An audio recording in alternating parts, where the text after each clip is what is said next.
ঘুরতে যারা পছন্দ করে তাদের মধ্যে একটা শ্রেণী আছে যারা পুরাতন স্থাপত্য, ইতিহাস, ঐতিহ্য সম্পর্কে জানতে খুব পছন্দ করে। আপনি ওই শ্রেণীর একজন, তাই এই ভিডিওটা দেখছেন। আপনাকে বলবো, আপনি যদি কোনো কারণে আহসান মঞ্জিল দেখে না থাকেন তবে এটা আজকে আপনার ভ্রমণ লিস্টে যোগ করুন এবং দ্রুতই চলে আসুন।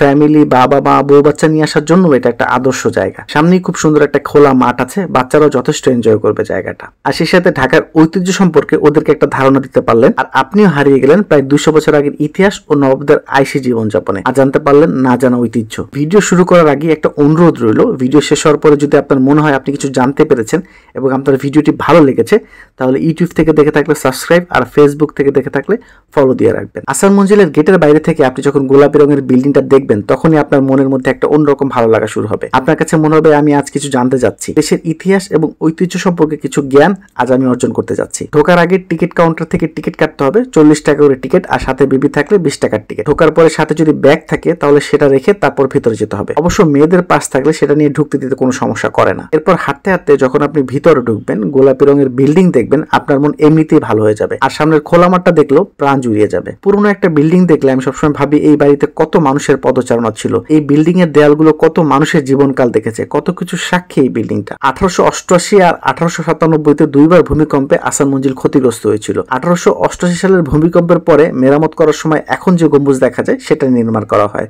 একটা সময় আহসান মঞ্জিল ছিল ঢাকার সবচেয়ে উঁচু বিল্ডিং, তাই ভবনের এই গম্বুজটা অনেক দূর থেকে মানুষ দেখতে পারতো। আর এখন ভবনের সামনের গলি থেকে অবশ্য দেখা যাবে না, চারপাশে অনেক উঁচু উঁচু বিল্ডিং। ভবনটি যদিও একসময় নিলামে বিক্রি হওয়ার কথা ছিল, কিন্তু আমাদের ভাগ্য ভালো, শেষমেশ এটাকে জাদুঘরে রূপান্তরিত করা হয়, আর আমরা এখন দেখার সুযোগ পাচ্ছি। এখানে মোট 2টা ভবন আছে এবং এক ভবনের সাথে আরেক ভবনের একটা সংযোগ সেতু আছে। দুই ভবনের রঙই গোলাপি হলেও কিছুটা পার্থক্য আছে। মূল ভবনটা একটু হালকা গোলাপি রঙের, আর পাশের ভবনটা গাঢ় গোলাপি রঙের। আমরা পাশের ভবন দিয়ে শুরু করেছি, ভবনের ভিতরে কি কি আছে সেটা দেখা, আর এটাই সবচেয়ে ভালো। পাশের ভবন দিয়ে ঢুকে দেখা শেষ করে পিছন দিয়ে মূল ভবনে ঢোকা। শুরুতে ঢুকলে তখনকার নবাব এবং জমিদারদের ছবি এবং তাদের পরিচিতি চোখে পড়বে, সেই সাথে তাদের ব্যবহৃত জিনিসপত্র, থালা বাসন, এগুলো দেখা যাবে। আমি জানি না আপনি আসলে ব্যাপারগুলো কিভাবে দেখেন, কিন্তু আমার ভালো লাগে। এই যে একসময় ঢাকার নবাবরা, কত আগের মানুষরা যে জিনিসপত্র ব্যবহার করেছে, এগুলো দেখতে পাচ্ছি। তাদের জীবনযাত্রা কিরকম ছিল সেটা কিছুটা বুঝতে পারছি, মানে মনের মধ্যে একটা ছবি আঁকতে পারছি। এটা আমার কাছে ভালো লাগে।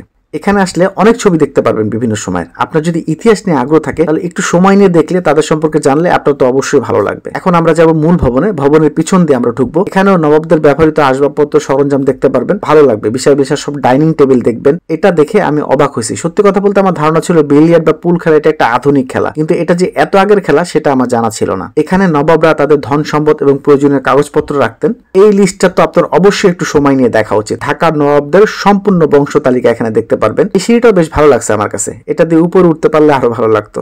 বিশ্বাস করেন, ভবনের সবকিছু দেখার পরে আপনি যখন মূল ভবনের বারান্দায় এসে বুড়িগঙ্গা নদী দেখবেন, এটা হবে আপনার পুরো সময়ের সবচেয়ে ভালো একটা মুহূর্ত। নদীটা দেখতে এত সুন্দর লাগবে। এই নদীটা নাকি ভবনের আরো অনেক কাছে ছিল, মানে এই যে সিঁড়িটা, এই সিঁড়ির সাথে নাকি নদী ছিল। আর তখন তো বুড়িগঙ্গা নদী আরো বড় ছিল, প্রশস্ত ছিল। আমি চিন্তা করছি তখন তাহলে কি অসাধারণ একটা ভিউ ছিল। আশা করি এই ভিডিও দেখার পরে যদি কোনো কারণে আপনার আহসান মঞ্জিল না আসা হয়ে থাকে তাহলে অবশ্যই খুব দ্রুত চলে আসবে। পরিবার, বন্ধু বান্ধব, অথবা আপনি যদি একাও আসেন, আপনার সময়টা কাটবে অসাধারণ, যদি আপনার বাংলাদেশের ইতিহাস সম্পর্কে আগ্রহ থাকে। আহসান মঞ্জিলের কিছু হোয়াইট ভিউ দেখতে দেখতে আমরা আজকে বিদায় নেই। শেষ করার আগে ভিডিওটা ভালো লাগে সাবস্ক্রাইব করবেন অথবা ফলো দিয়ে রাখবেন, এটা আমাকে অনুপ্রাণিত করবে আরো ভালো ভিডিও বানাতে।